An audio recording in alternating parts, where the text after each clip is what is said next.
Last class में मैंने आप लोगों को इंडिविजुअल की रेसिडेंशियल स्टेटस कैसे कैलकुलेट करते हैं उसका पूरा मैंने रूल बताया था। आज की क्लास में हम अब उसी रूल के बेस पे क्वेश्चन सॉल्व करने वाले हैं। ठीक है, तो पहला क्वेश्चन आप लोग देखो, क्वेश्चन नंबर 6। एकदम बेसिक क्वेश्चन है और इजी क्वेश्चन है, ध्यान से देखोगे बहुत इजी है, कुछ नहीं है इसमें। Mister John a foreign national, मतलब इस लाइन से क्या समझाना चाह रहा है क्वेश्चन। मिस्टर जॉन नाम का एक आदमी है, वो क्या है, फॉरेन नेशनल है। फॉरेन नेशनल मतलब फॉरेन सिटीजन है। तो मैं आप लोगों को पहली क्लास में ही बता दिया था इस चैप्टर की कि सिटीजनशिप का रेसिडेंशियल स्टेटस से कोई लेना देना नहीं है। वो कहीं का भी सिटीजन रहे, इंडिया में वो कितने दिन रहेगा ना, मतलब वो क्या हो जाएगा, रेसिडेंट, चाहे वो सिटीजन कहीं का भी हो। ठीक है, तो देखो मिस्टर जॉन है, फॉरेन नेशनल है, came to India for the first time, पहली बार इंडिया आया ऑन 15 जून 2017, 15 जून 2017 को इंडिया आया पहली बार। ड्यूरिंग द फाइनेंशियल ईयर 17-18, 18-19, 19-20, 20-21, 21-22, 23, 22-23, ये इन सालों में 1 2 3 4 5 6 सालों का रिकॉर्ड दिया हुआ है। He stays in India for 120 days, वो 120 दिन के लिए इंडिया में रहा। कब, sorry, he stays in India for 120 days, 115 days, 15 days, 191 days, 124 days and 18 days, 80 days respectively. मतलब रिस्पेक्टिवली बोलने का मतलब 17-18 में कितने दिन रहा होगा वो, 120 दिन। 18-19 में कितने दिन रहा होगा वो, 115। 19-20 में 15, 20-21 में 191, 21-22 में इतना, और 20-21 में इतना, और ऐसे करके पूरा रहा है। ठीक है, determine his residential status for the assessment year 23-24। Assessment year 23-24 का प्रीवियस ईयर क्या है, 22-23। तो अपने को असेसमेंट ईयर इसका निकालने बोल रहे हैं, मतलब प्रीवियस ईयर 22-23 का ही निकालने बोल रहे हैं। ठीक है, दोनों एक दूसरे को रिप्रेजेंट करते हैं। तो एक क्वेश्चन सॉल्व कैसे करेंगे, तो मैं अभी आप लोगों को रफली बता रहा हूं कैसे सॉल्व करते हैं, फिर एग्जाम में जब आएगा तब उसका मैं आप लोगों को प्रॉपर प्रेजेंटेशन भी बताऊंगा। ठीक है, पहले मैं आप लोगों को रफली बता रहा हूं।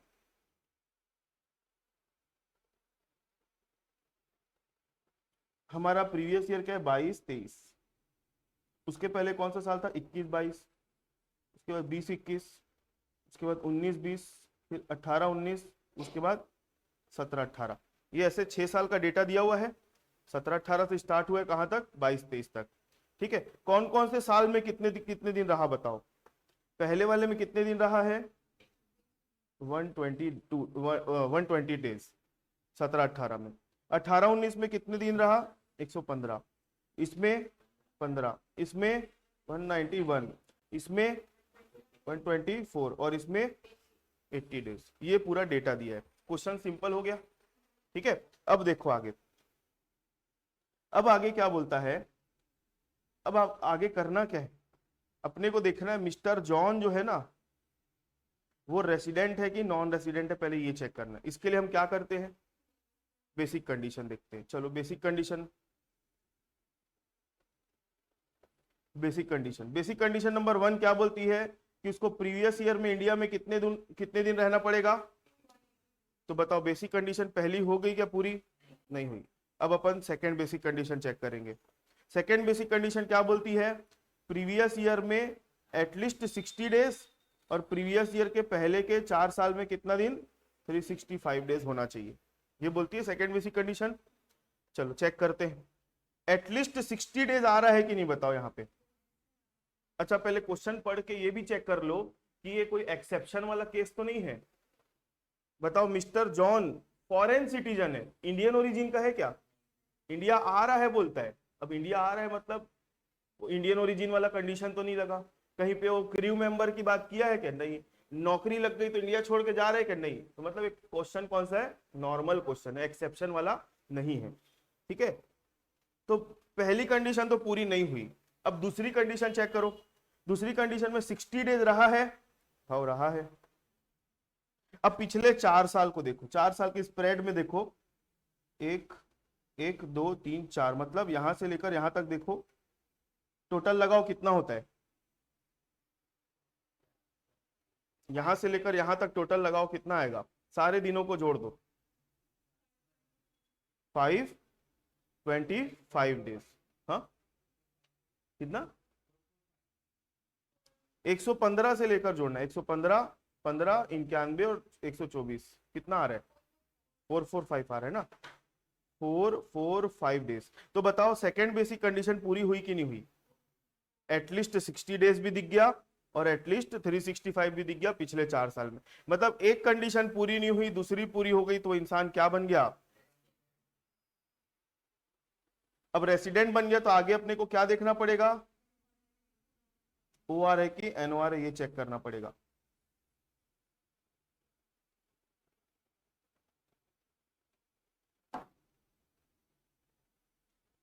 OR है कि NOR है, ये देखना पड़ेगा। ठीक है, OR है कि NOR है, इसके लिए हम क्या देखते हैं? Additional condition.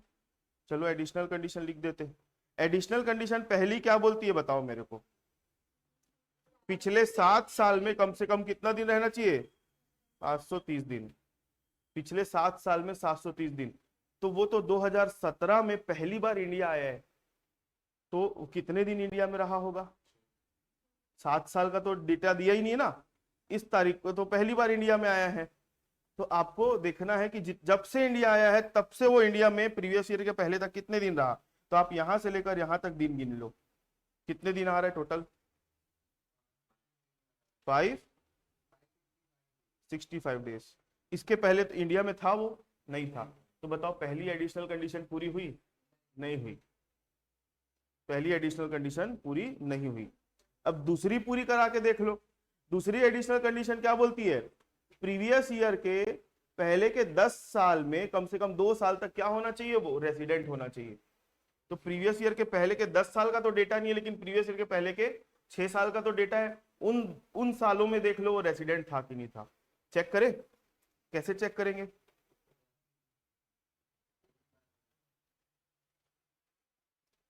मतलब आपको ये देखना है कि प्रीवियस ईयर के पहले के 10 साल में किसी भी 2 साल में वो रेसिडेंट था कि नहीं था।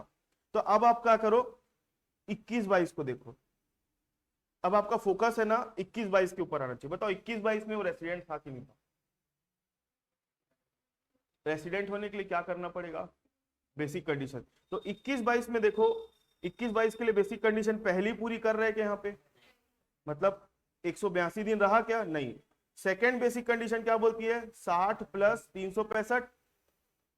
तो देखो यहाँ पे 60 दिन तो है, और पिछले 4 साल का हिसाब लगा लो, 365 आ रहा है कि नहीं आ रहा है? देखो आ रहा है ना, सबको जोड़ोगे तो 365 से ज्यादा आ रहा है। मतलब इस साल में वो क्या था?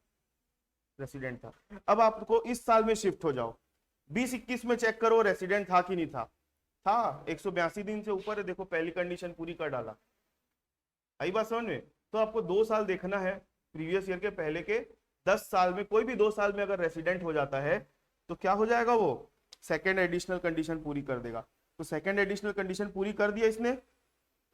तो बताओ जब पहली एडिशनल कंडीशन पूरी नहीं करता है और सेकेंड पूरी कर देता है तो वो OR बनेगा कि NOR बनेगा?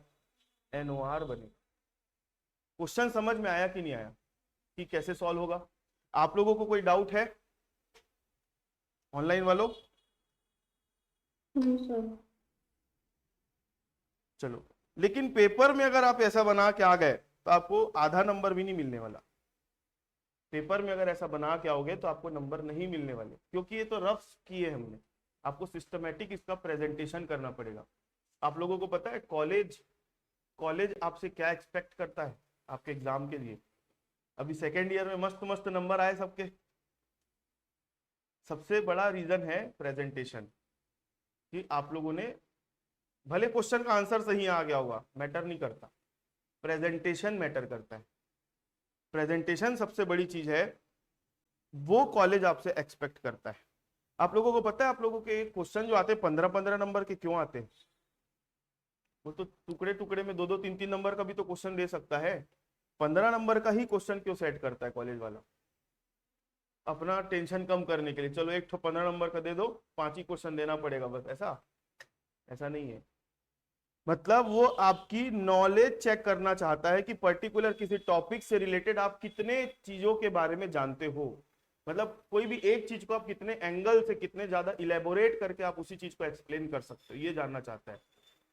क्लियर है मेरी बात? तो कॉलेज में अगर आप इस चीज को समझ गए तो आपके नंबर ऑटोमेटिक धीरे धीरे धीरे धीरे बढ़ना चालू हो जाएंगे। और फाइनल ईयर है आप लोगों का, तो आप लोगों को और ज्यादा ध्यान रखना है, क्योंकि आप लोगों का तीनों साल मिला के कितना आना चाहिए? 182 लिख रहा था, 180 नंबर आना चाहिए। फर्स्ट ईयर में कितने मार्क्स थे फाइनल ईयर वालों? 76। ठीक है। और सेकेंड ईयर में अप्रोक्सीमेटली 55 से 60 के आसपास आए हैं आप लोगों की। ठीक है, सभी की बात कर रहा हूं, किसी एक की नहीं कर रहा हूं। तो 3 साल का टोटल आपका 180 आना चाहिए। क्यों मालूम है? क्योंकि कॉलेज का जो परसेंटेज डिसाइड होता है ना, वो 3 साल का एवरेज देखा जाता है। अब फाइनल ईयर में जैसे मेरा 74% था फाइनल ईयर में, लेकिन सेकेंड ईयर में 62 और फर्स्ट ईयर में 68 था। तीनों साल का एवरेज मेरा 68 बैठता है, तो 68 मेरा परसेंट कहलाता है। कोई भी पूछेगा ना बीकॉम में कितना परसेंट आया, फाइनल ईयर का नहीं बताया जाता, पूरे 3 साल का एवरेज बताया जाता है। समझे मेरी बात को? तो आप लोगों को चेक कर लो कि आप लोगों का मार्क्स फर्स्ट ईयर में कितना था, सेकेंड ईयर में कितना था। तो उसके बेस पे आपको मिनिमम 60% लाने के लिए यहां लाना पड़ेगा, ताकि आप लोगों के आगे के रास्ते भी खुले रहे। किसी वैकेंसी में अप्लाई करना चाहते हो कि नहीं चाहते हो? बहुत सारी वैकेंसियां ऐसी आती है जहां पे मिनिमम 60% मांगता है, 55 तो मांगता ही है नॉर्मली, लेकिन 60% भी मांग लेता है कहीं पे, तो आप वहां से कट जाओगे, एलिजिबल नहीं रहोगे। कुछ कुछ वैकेंसियां ऐसी आती है, अच्छी रहती है, जहाँ पे मिनिमम 60% मांगता है, तो उस केस में दिक्कत हो जाएगी आप लोगों के साथ, है ना? तो आप लोगों को इस चीज का ध्यान रखना है।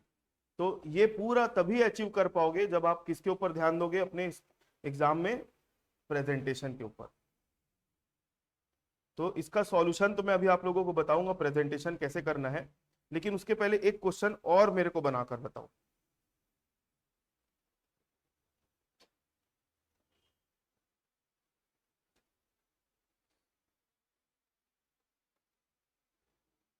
चलो क्वेश्चन नंबर 7, मिस्टर हिल्टन वाला। इजी है ये भी बहुत। मिस्टर हिल्टन,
एनवार आ रहा है।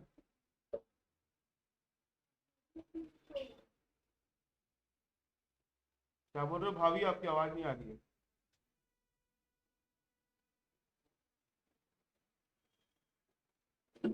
Ordinary resident sir. आपके हिसाब से ओ आर आ रहा है भाभी, और आपके हिसाब से एनवार आ रहा है प्राची। ठीक, चेक करते हैं, रुको 5 मिनट।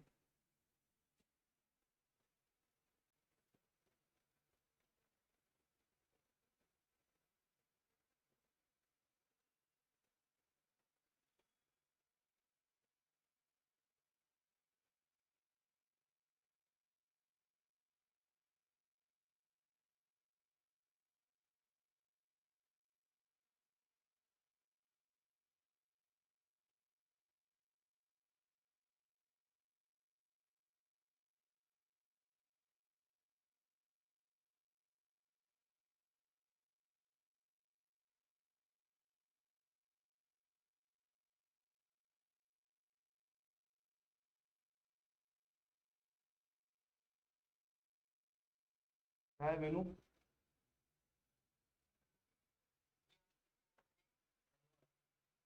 आपका भी एनओ आ रहा है रजत?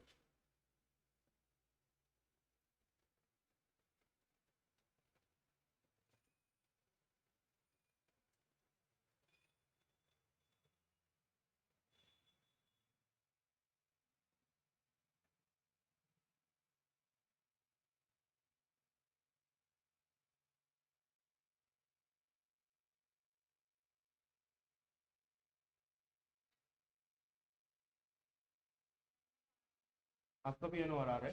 ठीक। आपका मुस्कान, कृष्णा, आपका अंजलि क्या आया? ग्रेसी, सर मेरा एनओआर आ रहा है। एनओ आ रहा है आपका भी? ग्रेसी आपका? एनओआर। मुस्कान आपका?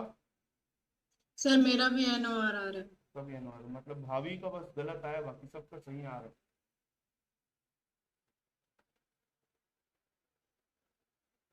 है। एनओआर आएगा आंसर, एनओआर।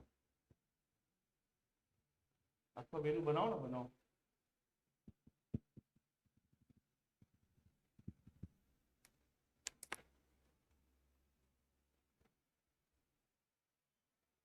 क्या बोल रहे हैं question? Mister Hilton, a foreign cricketer, mister Hilton है, एक फॉरेन क्रिकेटर है, comes to India for 100 days every year since financial year 2012-13, मतलब 2012-13 से हर साल वो इंडियन फॉरेन क्रिकेटर इंडिया आता है। कितने दिनों के लिए? 100 दिन। मतलब अभी दिन गिनने की जरूरत है क्या? 2012-13 से लेकर अभी तक पूरे हर साल कितने कितने दिन रह रहे हैं? 10, 100 दिन रह रहे हैं। तो इसकी रेसिडेंशियल स्टेटस बताओ 23-24 के लिए। चेक करते हैं, देखो पहले प्रीवियस ईयर में कितने दिन रहा होगा? 100। उसके पहले भी 100, उसके पहले 100। हर साल तो 100 दिन रह ही रहा है ना? तो बताओ पहली कंडीशन पूरी किया क्या ये? पहली बेसिक कंडीशन पूरी नहीं किया। दूसरी बेसिक कंडीशन पूरी कर रहा है, 60 + 365 वाली, ये कर रहा है। सेकेंड बेसिक कंडीशन पूरी हो गई तो वो क्या बन गया? रेसिडेंट बन गया। अब आप लोग एडिशनल कंडीशन चेक करो। एडिशनल कंडीशन पहले नंबर की क्या बोलती है कि पिछले 7 साल में कितना दिन रहना पड़ेगा उसको? 730 दिन। लेकिन अब 7 साल का टोटल लगाओगे ना तो 730 दिन नहीं होगा, 700 ही दिन आएगा, है कि नहीं? तो इसलिए पहले नंबर की एडिशनल कंडीशन तो पूरी नहीं किया। सेकेंड नंबर की एडिशनल कंडीशन पूरी कर देगा। हाँ, मतलब इस साल में चेक करो रेसिडेंट है कि नहीं। इस साल मतलब इसके पहले वाले साल में चेक करो कि वो रेसिडेंट है कि नहीं, यहां पर। ठीक है, कैसे रेसिडेंट होगा? पहले बेसिक कंडीशन पूरी नहीं करेगा लेकिन दूसरी कर रहा है, 60 + 365 वाला, तो रेसिडेंट। अब यहां पर चेक करो रेसिडेंट है कि नहीं है, 60 + 365 वाले में हो जाएगा। तो जब एक एडिशनल कंडीशन पूरी होती है और एक नहीं होती है तो वो क्या बन जाएगा? NOR। अब पता नहीं भाभी कैसे कैलकुलेट कर रही थी। सेम क्वेश्चन एक और है, सेम क्वेश्चन, बस यहाँ पे क्या चेंज कर देता है मालूम है? 100 के बदले कितना दिन ले लेता है? 120 दिन। तो उस केस में वो OR आ जाएगा। उस केस में कितना आएगा? OR, क्योंकि दोनों कंडीशन पूरी कर देगा। तो अब मेरी बात आप लोग ध्यान से सुनो। ये तो हम अभी है ना, मतलब ऐसे मजाक कर रहे थे, मान के चलो क्वेश्चन कुछ था ही नहीं। वो एक दिमाग में एक क्या बोलते हैं, ओवरव्यू देने के लिए कि क्वेश्चन इस टाइप से सॉल्व होने हैं। अब मेन क्वेश्चन मैं आप लोगों को बताने जा रहा हूं, सुनो। एक क्वेश्चन रीड बस करते हैं। क्वेश्चन नंबर 2 देखो। Nixon, Nixon an American citizen was appointed as a senior scientific officer in India on 1st of April 2012। Nixon नाम का एक आदमी है जो एक अमेरिकन सिटीजन है, जो कि सीनियर साइंटिफिक ऑफिसर के पोस्ट पर अपॉइंट हुआ। कहां पर? इंडिया में। कब अपॉइंट हुआ? 1 अप्रैल 2012 को। On 31st of January 2020 he went to Uganda on deputation for a period of 3 years। वो युगांडा चला गया, कहा किस पर्पस के लिए? डेप्यूटेशन पर्पस के लिए। डेप्यूटेशन का मतलब होता है आप अगर कहीं नौकरी कर रहे हो ठीक है, नौकरी करते करते वही लोग आप लोगों को कहीं पे और काम करने के लिए भेज देते हैं। जैसे चुनाव आते हैं, जानते हो ना, चुनाव में जो टीचर्स होते हैं, गवर्नमेंट टीचर्स, उन लोगों को चुनाव ड्यूटी में लगा देते हैं। तो थोड़े दिन के लिए वो अपनी टीचिंग को छोड़ के क्या काम करने लग जाते हैं, चुनाव ड्यूटी, मतलब वो डेप्यूटेशन में गए हैं। नौकरी नहीं छूटी उनकी, ना एम्प्लॉयर चेंज हुआ है, सिर्फ कुछ दिनों के लिए अपने मेन काम को छोड़ के दूसरे काम में चले जाते हैं। तो उसको क्या बोलते हैं, डेप्यूटेशन, हिंदी में बोलते हैं प्रतिनियुक्ति। ठीक है, सीनियर साइंटिफिक ऑफिसर के पोस्ट पे अपॉइंट हुआ है 1 अप्रैल 2012 को, और 31 जनवरी 2020 को वो कहां चला गया, युगांडा। किस पर्पस के लिए, डेप्यूटेशन। कितने साल के लिए, 3 साल के। But left his wife and children in India, अपनी पत्नी और अपने बच्चों को कहां छोड़ के चला गया, इंडिया में। ठीक है, कहां लेके जाऊंगा इतना दूर करके, यहीं छोड़ के चला गया। ऑन 1 मई 2021 he came to India and took with him his family to Uganda on 30th of June 2021। 1 मई 2021 को वो वापस आया, ठीक है, और अपने परिवार को, मतलब अपने पत्नी और बच्चों को वापस कहां लेके चला गया, युगांडा। कब लेके गया, 30 जून 2021 को। He returned to India and joined his original job, वापस आ गया, डेप्यूटेशन का काम खत्म हो गया, ठीक है, वापस आ गया इंडिया और अपनी ओरिजिनल जॉब को ज्वाइन कर लिया। कब, 2 फरवरी 2023 को। What would be the residential status of Nixon for income tax purpose for the assessment year 22-23? Question आपको इमोशनल करने का कोशिश करेगा, मतलब वहां पे पिक्चर में उसके पत्नी और बच्चों को डाल दिया ना, तो आपको इमोशनल करेगा वो। आपको किसी इमोशन से अटैच नहीं होना है, सिर्फ आपको ये देखना है कि निक्सन कितने दिन इंडिया में था और कितने दिन इंडिया में नहीं था, उसकी पत्नी क्या कर रही है, उसके बच्चे कहाँ रह रहे, कोई मतलब नहीं उससे। क्लियर है मेरी बात? आपको सिर्फ ये देखना है कि निक्सन की रेसिडेंशियल स्टेटस क्या है और कितने दिन इंडिया में रहा, कितने दिन इंडिया से बाहर रहा। उसी के बेस पे ही मैं बेसिक कंडीशन में लिखवाया कि उसकी पत्नी इतने दिन इंडिया में रहेगी तो वो रेसिडेंट बन जाएगा, ऐसा लिखवाया हूं कि नहीं? बेसिक कंडीशन में हमने क्या लिखा था, जिस पर्सन का उसी के बारे में देखे थे ना, तो आपको इमोशनल नहीं होना है वहां पे।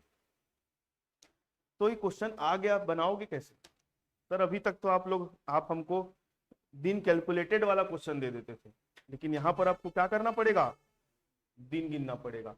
तो अब इस टाइप के क्वेश्चन को सॉल्व करने के लिए आप लोगों को कुछ कुछ बातें ध्यान में रखनी पड़ेगी। मेरी बात सुनो, जब हम एक क्वेश्चन पढ़े तो यहाँ पे डेटा कौन से साल से दिया हुआ है, 2012 से। कभी कभी क्वेश्चन आएगा 1986 से डेटा दिया रहेगा, कभी कभी क्वेश्चन आएगा 2002 से डेटा दिया रहेगा। तो आपको पेपर में 6 घंटा मिलता है क्या, दिन गिनते रहना बैठ के? नहीं, आपको कैलकुलेशन करनी है रिवर्स ऑर्डर पे। रिवर्स ऑर्डर बोलने का मतलब समझते हो? बेसिक कंडीशन पहली, सबसे पहले आप क्या चेक करोगे, प्रीवियस ईयर, क्योंकि बेसिक कंडीशन आपको क्या एकदम स्टार्टिंग का पूछती है कि नहीं, प्रीवियस ईयर बोल रही है, तो आपको कैलकुलेशन रिवर्स ऑर्डर पे स्टार्ट करना है। भले ही क्वेश्चन में कहीं का भी डेटा दे हमको, कहीं कोई मतलब नहीं है, कैलकुलेशन कहां से स्टार्ट करोगे, रिवर्स ऑर्डर, प्रीवियस ईयर में, प्रीवियस ईयर से, ठीक है, क्योंकि बेसिक कंडीशन हमको प्रीवियस ईयर का ही चेक करने के लिए बोलती है। उसके बाद सेकेंड बेसिक कंडीशन अपने को कहां तक लेके जाती है, प्रीवियस ईयर का तो देखना ही है, प्लस पिछले 4 साल तक लेके जाती है। फिर उसके बाद एडिशनल कंडीशन को कितने साल तक पीछे लेके जाती है, 7 साल तक। और सेकेंड नंबर की एडिशनल कंडीशन कितने साल पीछे लेके जाती है, बस। मतलब कैलकुलेशन करना है ना आपको, तो स्टार्ट कहां से करोगे, प्रीवियस ईयर से, और मैक्सिमम कितने साल तक पीछे जाना है हमको, 10 साल। भले क्वेश्चन में 20 साल का डेटा दिया है हमको, उससे कोई मतलब नहीं है। इतनी बात समझ में आई? अब मैं तो ये बता दिया कि आपको ज्यादा से ज्यादा पिछले कितने साल तक कैलकुलेट करना है, 10 साल तक करना है। लेकिन कभी कभी कुछ कुछ क्वेश्चन ऐसे आते हैं जहां पे आपको एक ही साल में फाइनल हो जाएगा कि आगे जाना है कि नहीं जाना है। एक बात बताओ, एकदम सिंपल सा कॉमन सेंस बोल सकता हूं मैं। प्रीवियस ईयर है, एक आदमी प्रीवियस ईयर में 30 दिन रहा इंडिया में, बस। प्रीवियस ईयर में एक इंसान कितने दिन रहा, मात्र 30 दिन।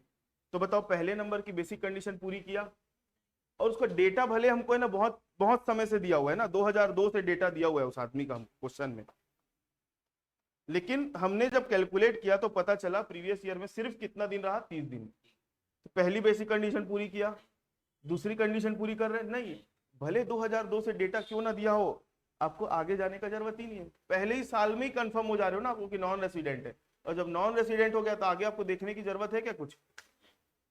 मेरा बोलने का मतलब ये है, नॉर्मली हम दिन गिनेंगे जब, तो कितने साल तक पीछे जाना है? 10 साल। लेकिन अगर कभी ऐसा क्वेश्चन आ गया जहां पे हमारा पहले ही साल में या 1-2 साल में जरूरत पूरी हो जा रही है, तो आप पिछला साल गिनने बैठोगे क्या? नहीं, क्योंकि हमारा रिक्वायरमेंट यही पूरा हो गया, इतना टाइम नहीं रहता पेपर में हमारे पास। ठीक है, कुछ डाउट बोलो।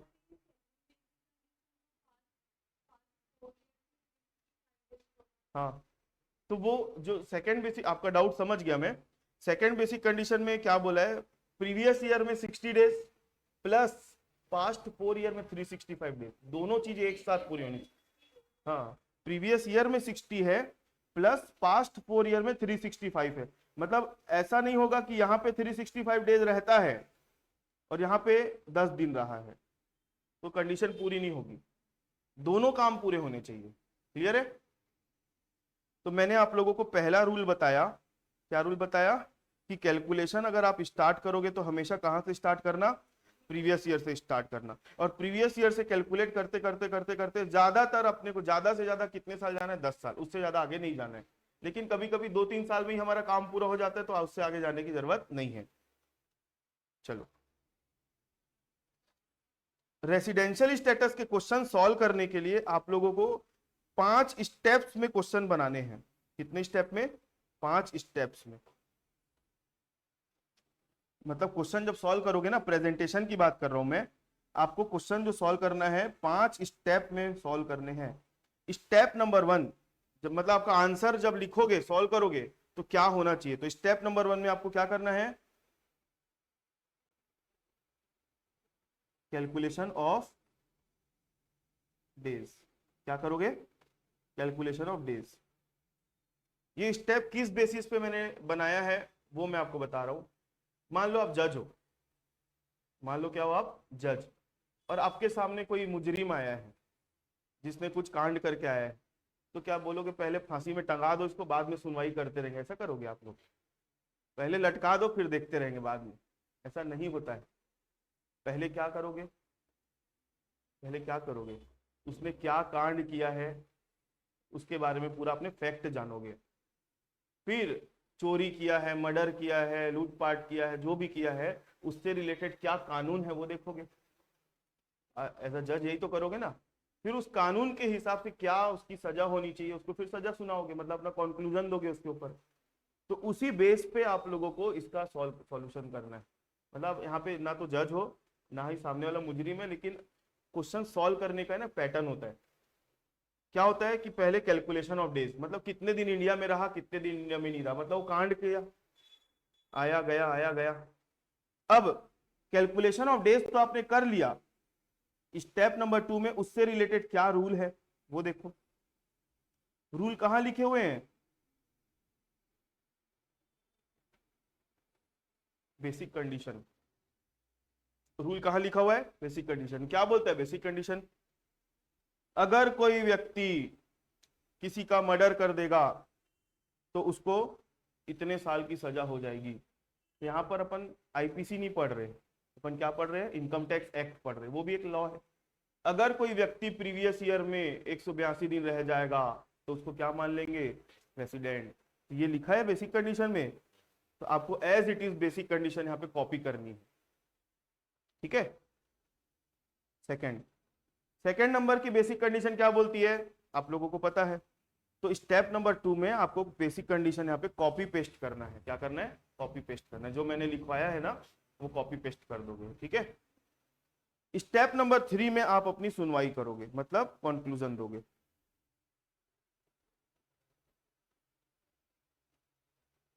क्या दोगे? कंक्लूजन। कंक्लूजन में बताओगे यहाँ पे कि वो बेसिक कंडीशन देखने के बाद हमको क्या पता चलता है? बेसिक कंडीशन से हमको क्या पता चलता है? रेसिडेंट है कि नॉन रेसिडेंट। तो आपके अपने कंक्लूजन में यहाँ पे पता होना चाहिए, मतलब लिखना है कि वो रेसिडेंट है कि नॉन रेसिडेंट। इसकी एक तो थ्योरी होती है, मैं बताऊंगा, वो लिखना है यहाँ पे। ठीक है। अब बताओ, नॉन रेसिडेंट अगर हो गया ना तो आगे स्टेप नंबर 3 के आगे बढ़ने की जरूरत है ही नहीं आपको। अगर क्या हो गया, नॉन रेसिडेंट हो गया, तो स्टेप नंबर 3 के आगे आपको जाने की जरूरत नहीं है। लेकिन अगर रेसिडेंट हो गया तो आपको क्या करना पड़ेगा, स्टेप नंबर 4 लिखना पड़ेगा। क्या करना पड़ेगा, स्टेप नंबर 4। स्टेप नंबर 4 में क्या लिखोगे,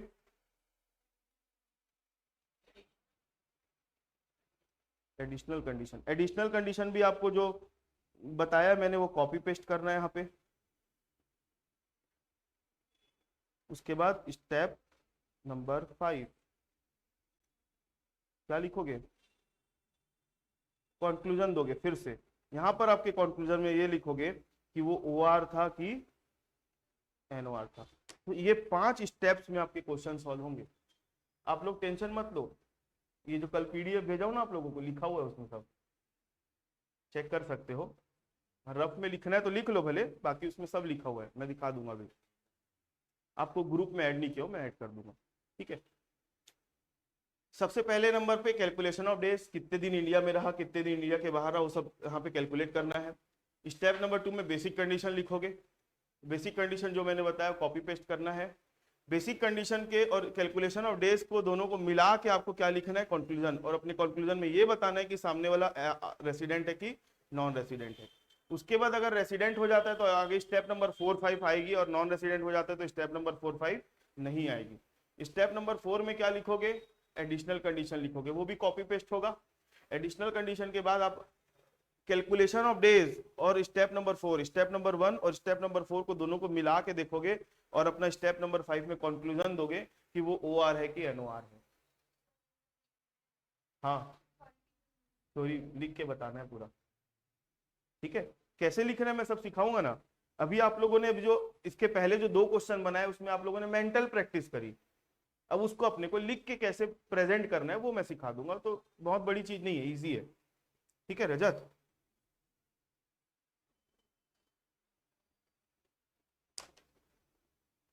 एकदम डिफिकल्ट लग रहा है क्या वाला चैप्टर, हाँ डिफिकल्ट लग रहा है, थोड़ा डिफिकल्ट है। अच्छा, ये क्वेश्चन देख के तो नहीं डर गया आप, निक्सन वाला? अरे सुनाया है कहानी, अगर मैं बोलूं आखिरी लाइन पढ़ के क्वेश्चन में बता दूंगा मैं NR आ रहा है। आखिरी लाइन पढ़ो ना, कब आया इंडिया में, लास्ट लाइन पढ़ो क्वेश्चन की। 23, 24 में निक्सन में देखो कब आया वो, 2 फरवरी 2023 को आया इंडिया। अब 2 फरवरी से लेकर 31 मार्च गिनो ना, कितना दिन होता है, शायद 58 या 59 डेज होता है।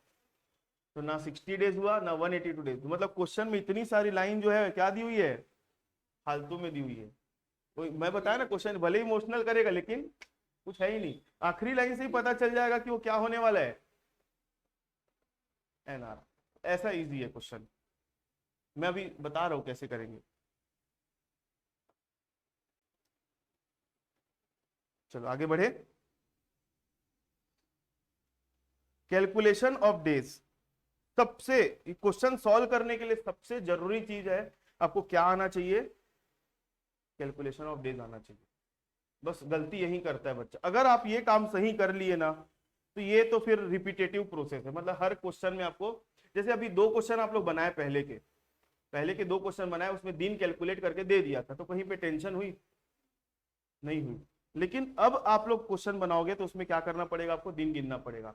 ये अगर आप सही कर लिए ना तो क्वेश्चन इजीली बन जाएगा, क्योंकि आगे का काम तो वही वही रिपीट होना है, बस चेक करना है बेसिक कंडीशन पूरी हुई कि एडिशनल कंडीशन पूरी, वही देखना है। चलो, कैलकुलेशन ऑफ डेज से के लिए आपको कुछ कुछ बातें ध्यान में रखनी है। पहली बात मैं आपको ऑलरेडी बता चुका हूं, कौन सी बात थी वो मुस्कान? कैलकुलेशन ऑफ डेज के लिए सबसे पहली बात मैं आपको ऑलरेडी बता चुका हूं, कैलकुलेशन स्टार्ट कहां से करना है, रिवर्स ऑर्डर पे, है ना। रिवर्स ऑर्डर पे आपको कैलकुलेशन स्टार्ट करनी है, मतलब प्रीवियस ईयर से स्टार्ट करो और पीछे जाते जाओ। कब तक जाओगे पीछे, मैक्सिमम 10 साल। लेकिन 1-2 साल में भी, अब बताओ मेरे को, अभी मैं निक्सन वाला क्वेश्चन बताया आपको अभी थोड़ी देर पहले पढ़े, 2 फरवरी 2023 को इंडिया आया, ठीक है। अब 2 फरवरी 2023 को इंडिया आया, तो इस 2 फरवरी 2023 से आप 58 या 59 डेज होगा कुछ चेक करोगे तो तो बताओ, ना तो पहली बेसिक कंडीशन पूरी करा ना तो दूसरी, तो आगे 2012 से डेटा दिया हुआ है तो कैलकुलेट करने की जरूरत है क्या वहां तक? नहीं है, एक ही साल का कैलकुलेट करो आप लोग को, आगे कुछ करना नहीं पड़ेगा। क्लियर है मेरी बात? देखो आगे, पहला रिवर्स ऑर्डर पे कैलकुलेशन करना है। दूसरा, आप लोगों को पता है कौन से महीने में कितना दिन होता है? किसी किसी को कंफ्यूजन रहता है। रेनू, अगस्त में कितना महीना होता है, कितना दिन होता है? ऐसे करके गिन लेते हो, आपको पता है? हाँ, 31 दिन रहता है। और अक्टूबर में? तो अपने को पता होना चाहिए कौन से महीने में कितना दिन होता है। अक्टूबर में 31 होता है। हाँ, 31। तो आप लोगों को अगर नहीं आता महीना गिनने, तो आप लोगों को क्या करना है, ऐसे मुट्ठी बांधनी है। ऊपर वाला जो है ना वहां पे 31 और नीचे है जो वहां पे 30। तो जनवरी ऊपर है, स्टार्ट जनवरी ऊपर से ही करना, तो 31, नीचे फरवरी। फरवरी में हमेशा 28 दिन होता है, और जब लीप ईयर होगा तो कितना दिन होगा? 29। तो फरवरी एक एक्सेप्शन है, बाकी फरवरी में कितना होगा? 28 दिन। फिर मार्च 31, अप्रैल 30, मई 31, जून 30, जुलाई 31। अब वापस से आप यहाँ आ सकते हो, लेकिन मैं जब छोटा था ना तो मेरे को यहाँ आने में दिक्कत होती थी, मैं कंफ्यूज हो जाता था, तो मैं ऐसे हाथ जोड़ लेता था दूसरा। तो ये जुलाई हुआ, जुलाई के बाद अब ऊपर में आ गए सीधा वापस अगस्त, वो भी 31। तो जुलाई अगस्त हमेशा कितने दिन होते हैं? 31। सितंबर अक्टूबर, सितंबर 30, अक्टूबर 31, नवंबर दिसंबर 31, ऐसा। ठीक है, तो आप ऐसे हाथ जोड़ लो, नहीं जोड़ना है तो आप वापस यहाँ आके चालू कर सकते हो। ठीक है, तो आप लोगों को यह पता होना चाहिए कि कौन से महीने में कितना, क्योंकि अगर आप 30-31 में कंफ्यूज हो गए, अगर बेचारे का 182 दिन आ रहा है, 30-31 में गड़बड़ हो गया, तो एक दिन अगर 180 निकाल दिए तो फिर क्वेश्चन गलत होगा कि नहीं होगा? डिसीजन चेंज हो जाएगा आपका। एनआर ओ क्या बोलते हैं, रेसिडेंट को आप नॉन रेसिडेंट बना के आ सकते हो एक दिन के कारण, है ना? तो आपका दिन का जो कैलकुलेशन है वो एकदम एग्जैक्ट होना चाहिए, तो उसके लिए आपको 30-31 पता होना चाहिए। फिर दूसरा मैंने बताया कि फरवरी में कितना दिन होता है? नॉर्मली 28 दिन, लेकिन जो लीप ईयर होता है, लीप ईयर, उसके फरवरी में कितना दिन होता है? 29 डेज। तो हमको पता कैसे चलेगा कि कोई साल जो है लीप ईयर है? कोई भी साल लिखो, मान लो अभी कौन सा साल चल रहा है, इसको डिवाइड कर दो 4 से। कोई भी साल चल रहा है, इसको क्या कर दो? डिवाइड कर दो 4 से। आंसर पॉइंट में आ रहा है कि होल नंबर आ रहा है? बताओ। पॉइंट में आ रहा है। पॉइंट में आ रहा है मतलब ये नॉन लीप ईयर है, और अगर एग्जैक्ट आंसर आ रहा है मतलब क्या है? वो लीप ईयर है। जैसे 2020 डिवाइड बाय 4 करो, कितना आएगा? 505 आएगा, 505। कहीं पे पॉइंट में आंसर आया नहीं, तो 2020 लीप ईयर था, मतलब 2020 का जो फरवरी है ना उसमें 29 दिन रहा होगा। अब अगला साल जो आने वाला है 2024, 2024 डिवाइड बाय 4, तो 506 आ रहा है, तो ये लीप ईयर है। अगले साल फरवरी में कितने दिन होंगे? 29 दिन होंगे। ठीक है, तो इसका ध्यान रखना है, लीप ईयर का और 30-31 का। मैं अभी तक क्या क्या बातें बता दी आप लोगों को? कैलकुलेशन जब स्टार्ट करोगे तो कहां से करोगे? पीछे से, रिवर्स ऑर्डर प्रीवियस ईयर से। दूसरा, 30-31 का ध्यान रखना है। चौथा, लीप ईयर का ध्यान रखना है, क्योंकि फरवरी में 29 दिन आ गया, अगर आप ध्यान नहीं दिए तो उस समय फिर एक दिन का गड़बड़ हो जाएगा लीप ईयर के कारण। उसके बाद जिस दिन वो बंदा इंडिया आया, या जिस दिन वो बंदा इंडिया छोड़ के जा रहा है, उस दिन को भी ये मानना है कि वो इंडिया में ही था। जैसे मान लो, एक एग्जांपल ले रहा हूं, जून महीना है, मान लो जून। जून में नॉर्मली कितने दिन होते हैं? 30 दिन होते हैं। ठीक है, ये जून का महीना है पूरा। वो बंदा 15 जून को इंडिया से बाहर चला गया। कब गया इंडिया से बाहर? 15 जून को। मैं अभी सिर्फ जून महीने की बात कर रहा हूं ना, पूरे साल। तो मैं पूछ रहा हूं कि जून महीने में वो इंडिया में कितने दिन रहा? मतलब 15 तारीख को आप इंक्लूड किए कि नहीं, इंडिया में है कि नहीं किए हो? ऐसा मत बोलना कि 15 को तो बाहर चला गया था ना, तो 1 तारीख से लेकर 14 तारीख तक गिन लिए, तो 14 दिन नहीं बोलना है। जिस दिन वो इंडिया में था, जिस दिन वो इंडिया से बाहर जा रहा है, उसको भी ये मानना है कि इंडिया में ही था। उसके जिस दिन वो चला गया ना, उसके बाद के दिन से फिर वो इंडिया में नहीं है, क्योंकि गया होगा। सो एक लॉजिकल चीज है ना भाई, 15 तारीख को गया मतलब 15 तारीख को थोड़ा बहुत तो रहा होगा, ट्रेन पकड़ा होगा, आधा अधूरा दिन भी तो रहा होगा, तो उसको पूरा मानना है। ठीक है, जिस दिन वो बंदा इंडिया वापस आ रहा है उस दिन को भी ये मानना है कि वो इंडिया में था। कैसे? मान लो मैं जुलाई महीने की बात कर रहा हूं, जुलाई में वो 5 तारीख को इंडिया आया, जुलाई में 5 तारीख को इंडिया आया, और जुलाई में टोटल कितने दिन होते हैं? 31। हेलो, जुलाई में 31 दिन होते हैं और 5 जुलाई को इंडिया वापस आया। तो बताओ जुलाई में कितने दिन रहा? जुलाई में इंडिया में कितने दिन रहा?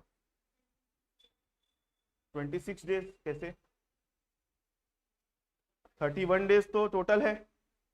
1 तारीख, 2 तारीख, 3 तारीख, 4 तारीख तक इंडिया में नहीं था, लेकिन 5 तारीख को आ गया, तो 31 - 4 कर दो तो कितना आएगा? 27 दिन इंडिया में था। तो ये छोटी छोटी मिस्टेक होती है हमारे से। ठीक है, मतलब हम काउंट कर रहे हैं कि 5 तारीख को भी इंडिया में था। क्लियर है? अच्छा, जब जाता है ना सामने वाला, जब जाता है, जब सामने वाला जा रहा है, तो इंडिया में किधर था? इधर था कि इधर था? ये कंफ्यूज होते हैं बहुत सारे लोग। जैसे जून में मैं बोला 15 जून को वो बंदा चला गया, तो मैं पूछूंगा जून में आपने दिन किधर के गिने? इधर के दिन गिने कि इधर के दिन गिने? अरे भाई, जब वो 15 जून को इंडिया से बाहर गया मतलब इंडिया में किधर रहा होगा? इधर वाले पोर्शन में रहा होगा। इधर वाले पोर्शन में रहा क्या? नहीं। तो आपको जब जाता है ना सामने वाला, तो इधर के दिन गिनने, मतलब पहले के दिन गिनने। और जब सामने वाला आता है, वो आया इंडिया, तो अब कब का दिन गिनोगे? इधर का कि उधर का? इधर का। ये छोटी छोटी लॉजिकल चीजें हैं, ये मैं बोल सकता हूँ बताने वाली चीजें नहीं है, लेकिन बच्चे लोग इसमें मिस्टेक करते हैं। आया, उसके पहले का दिन गिन डाले, तो ये गड़बड़ी होती है। तो सबसे जरूरी चीज अगर मैं बोलूं इस टॉपिक में क्या है? Calculation of days. अरे, कोर्ट में जज के सामने फैक्ट ही गलत रखे गए तो जज क्या सही फैसला सुना पाएगा? नहीं। तो अगर आप दिन गलत गिन रहे हो तो कहां से आप सही फैसला, सही कंक्लूजन में आओगे? तो आपका सबसे जरूरी अगर कुछ चीज है तो क्या है? Calculation of days. ठीक है, टीवी में भी देखे हो ना आप लोग, jolly LLB movie, Akshay Kumar वाली बात कर लो, या फिर उसके जॉली एलएलबी 1 थी, किसकी थी? अरशद वारसी की, है ना? तो दोनों कोर्ट केस चलते रहते हैं दोनों का। अल्टीमेटली दोनों वकील किस चीज के लिए लड़ाई करते हैं? सामने वाले को इंसाफ दिलाने के लिए। लेकिन इंसाफ दिलाने के लिए उन लोगों ने, जो दो वकील थे, उन लोगों ने सबसे पहले जज के सामने सही फैक्ट रखने की कोशिश की, क्योंकि जज के सामने सही फैक्ट नहीं थे, इसलिए जज सामने वाले को क्या हो गई थी? सजा हो गई थी, तो उसको छुड़वाना था। तो दोनों वकीलों ने सही फैक्ट रखने की कोशिश की। दोनों ही मूवी का ये कंक्लूजन है। तो यहाँ पर भी आप अगर सही कैलकुलेशन ऑफ डेज करोगे तभी आप सही कंक्लूजन पर आओगे। ठीक है, तो मैं जो जो आप लोगों को बताया हूं वो सारी बातें इसमें लिखी हुई है, एक बार आप लोग देख लो। ये जो पीडीएफ मैंने कल की क्लास पे भेजा था, इसको आप लोग अच्छे से देखो। रेसिडेंशियल स्टेटस नाम का चैप्टर पढ़ रहे हैं हम लोग। इस चैप्टर में 2 पार्ट में डिवाइडेड है। ये चैप्टर कितने पार्ट में डिवाइडेड है? 2। इसमें से पहला पार्ट अभी हमने स्टार्ट किया है, दूसरा पार्ट अभी बचा है। ठीक है, उसके बाद डिटर्मिनेशन ऑफ रेसिडेंशियल स्टेटस में आगे जो पहला पार्ट है उसमें हम किसका कैलकुलेशन कर रहे हैं? इंडिविजुअल्स का। ठीक है, इंडिविजुअल की रेसिडेंशियल स्टेटस देखो, जाना पहचान अलग रहे। कल मैं क्लास लिया था तो आप लोगों को डायग्राम बना के समझाया था, लेकिन यहाँ पे वो चीज थ्योरी में लिखी हुई, क्योंकि पेपर में डायग्राम बना के नहीं आना है, आपको क्या करना है? लिख के आना है। यही वाली बेसिक कंडीशन को कॉपी पेस्ट कर देना वहां पे। ठीक है, इसके बाद आप अगर O R, N O R, N R ये सब चेक करना है तो आप क्या देखोगे? एडिशनल कंडीशन देखो, पूरी कंडीशन मैंने एज इट इज लिखी हुई है। ठीक है, इसके बाद ये 3 एक्सेप्शन देखो, मिला 3 एक्सेप्शन। क्रू मेंबर है, अगर कोई पर्सन इंडिया छोड़ के जा रहा है, इंडियन ओरिजिन का, इंडिया आ रहा है, ये सब। उसके बाद रेसिडेंशियल स्टेटस अभी ये मैंने नहीं करवाया है, इसको अभी ध्यान मत दो। उसके बाद मेरे को कुछ बताना था, वो कहाँ चला गया? कहाँ चला गया? 1 मिनट।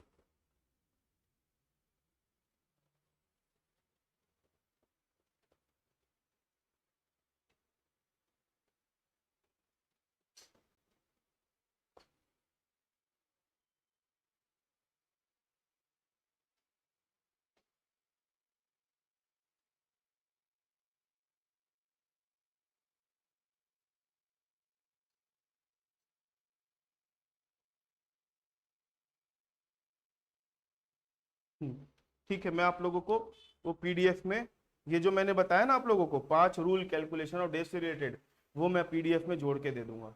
ठीक है। अच्छा, जो मैंने आज बताया उससे रिलेटेड कोई डाउट है आप लोगों को? किसी को कोई डाउट है? नहीं। कल संडे है, कल क्लास नहीं रहेगी। मंडे से आप लोग जो ऑनलाइन वाले बच्चों हो उनकी क्लास आप लोगों की ऐप पर लगना चालू हो जाएगी, उसमें आप लोग अटेंड करोगे। और इस अब आने वाली 2 क्लास में हम क्या करेंगे, ये जितने क्वेश्चंस दिख रहे हैं ना, कितने क्वेश्चन है टोटल? 23, लगभग लगभग 26-27 क्वेश्चन है। 2-3 क्वेश्चन और जोड़ूंगा इसमें मैं।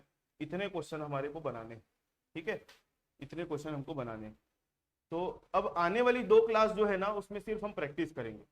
कल की क्लास और आज की क्लास में मैंने पूरे रूल बता दिया आप लोगों को, क्वेश्चन कैसे सॉल्व होगा वो भी बता दिया। ठीक है, अगर आप लोग मेरे को 10 मिनट दो तो मैं आप लोगों को ये क्वेश्चन अभी जो पढ़े थे उसको सॉल्व करके बताऊं प्रॉपरली। एग्जॉस्ट तो नहीं हुए हो कोई? ठीक, चलो मैं एक बार पढ़ के बता मतलब बना के बता रहा हूं आप लोगों को।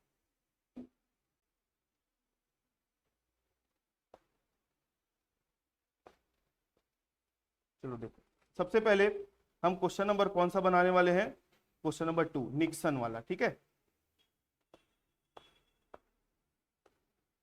Question number 2। सबसे पहले हम क्या लिखेंगे? Step number 1, calculation of days.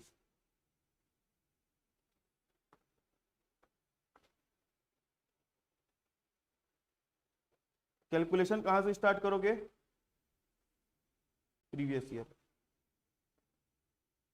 ठीक, अब देखो प्रीवियस ईयर में चेक करना है हमको कि निक्सन कितने दिन इंडिया में रहा और कितने दिन इंडिया से बाहर था। तो क्वेश्चन को पढ़ोगे कैसे? क्वेश्चन को पढ़ना भी उल्टा है, क्वेश्चन को पढ़ना भी उल्टा है। स्टार्टिंग से अगर पढ़ना चालू कर दोगे, हाँ, क्योंकि आप लोग पहली बार बनाओगे तो आपको उल्टा पढ़ने का आदत नहीं आएगा, लेकिन धीरे धीरे प्रैक्टिस करोगे ना तो आप लोग भी सीख जाओगे। उल्टा कैसे पढ़ना है? मतलब 2023 year assessment the for purpose tax income, ऐसा नहीं पढ़ना है उल्टा। उल्टा पढ़ने का मतलब आखिरी की 2 डेट देखो, क्वेश्चन में आखिरी की 2 डेट देखो कौन कौन सी है। क्वेश्चन देखो, आखिरी की 2 डेट देखो। 2 फरवरी 2023 लिखा है और उसके पहले कौन सी डेट है? 30 जून 2023। ये आखिरी की 2 डेट है। मतलब क्या बोल रहा है? 1 मई 2021 को वो इंडिया आया, अपनी परिवार और अपने बच्चों को युगांडा वापस लेके चला गया। कब? 30 जून 2021 को, इस दिन चला गया। और उसके बाद वो वापस कब आया? 30 जून को गया तो सीधा वापस कब आ रहा है? 2 फरवरी 2023 को। इस तरीके से क्वेश्चन उल्टा पढ़ना है, मतलब आखिरी की 2 डेट को बेस लेके फिर आपको उल्टा चलना है। तो चलो मैं इसके बेस पे एक डायग्राम बनाऊं।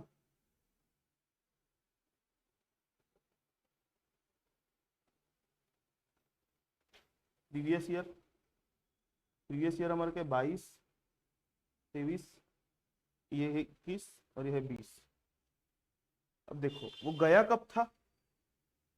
30 जून 2021 को गया था। 30 जून 2021 कब आएगा?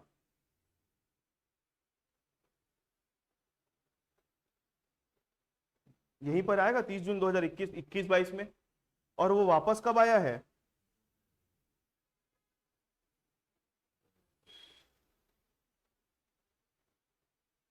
2 फरवरी को आया। मतलब मैं जो अब ये ग्रीन मार्क कर रहा हूं यहां पर, इस पूरे टाइम पीरियड में वो इंडिया में था क्या? नहीं था। तो मतलब बताओ, अब इसको इसके ऊपर फोकस करो। 22-23 वाले साल में जो हमारा प्रीवियस ईयर है, इस पोर्शन में इंडिया में था? इस पोर्शन में तो इंडिया में नहीं था, वो इस पोर्शन में इंडिया में था। तो ये कौन कौन सा महीना बनता है? फरवरी। 2 फरवरी को आया ना, तो फरवरी और कौन सा महीना है? मार्च। तो आप दिन गिन लो।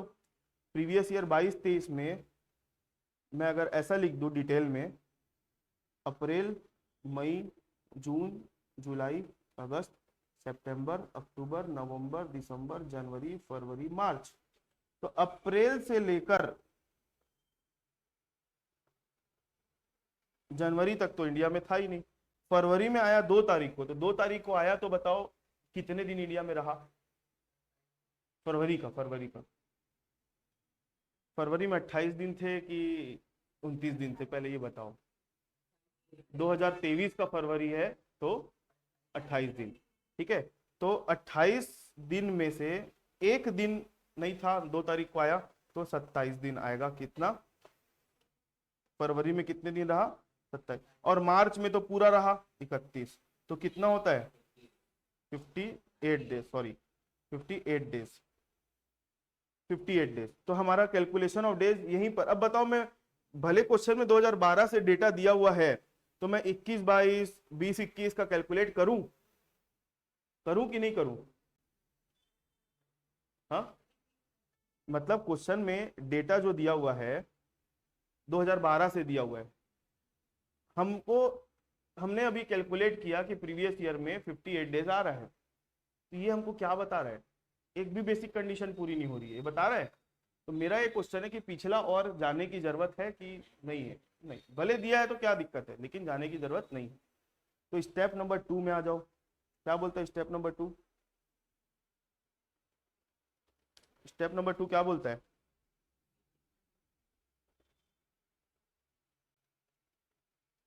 आपको बेसिक कंडीशन लिखनी है एज इट इज।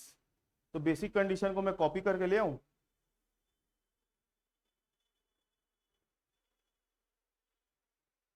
क्या है बेसिक कंडीशन?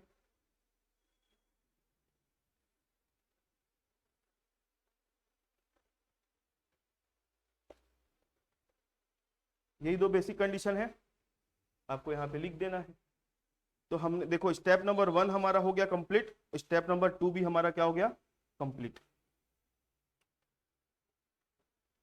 स्टेप नंबर 1 भी हो गया, स्टेप नंबर 2 भी हो गया।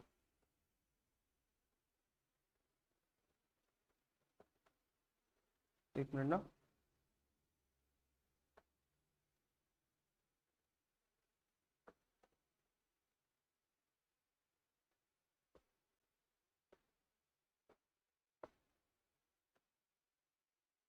ये हमारी 2 बेसिक कंडीशन है। ठीक है, उसके बाद हमको यहां पर क्या लिखना है स्टेप नंबर 3 में?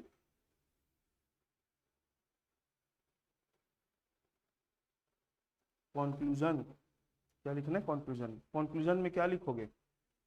बताओ, क्या लिखोगे कंक्लूजन में? नाम क्या था? Nixon. Mister Nixon lived in India for 58 days in the previous year 22-23. Therefore, he is not satisfying any of the basic condition. Hence, he is non-resident. बस 2 लाइन में बात लिख देनी है, खत्म होगा। लिखोगे mister Nixon lived in India for 58 days during the previous year 22-23। Previous year 22-23 में इतने दिन रहा। Therefore, he is not satisfying any of the basic condition. Hence, he is non-resident.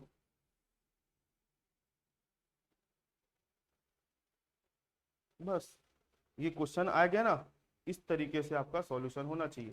अब बताओ, कोई भी चेक करने वाला ऐसी चीजों को देखेगा, मतलब इस तरीके से, तो क्यों नंबर नहीं देगा आपको?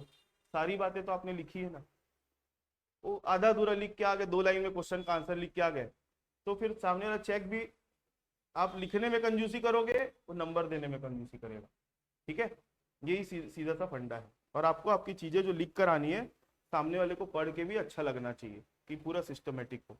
ठीक है, तो कल की क्लास से मैं आप लोगों को और कुछ क्वेश्चंस करवाऊंगा, और आप लोगों को भी कुछ क्वेश्चन होमवर्क दूंगा प्रैक्टिस करने के लिए। ठीक, आज की क्लास और फिर अपन नेक्स्ट क्लास में मिलते हैं।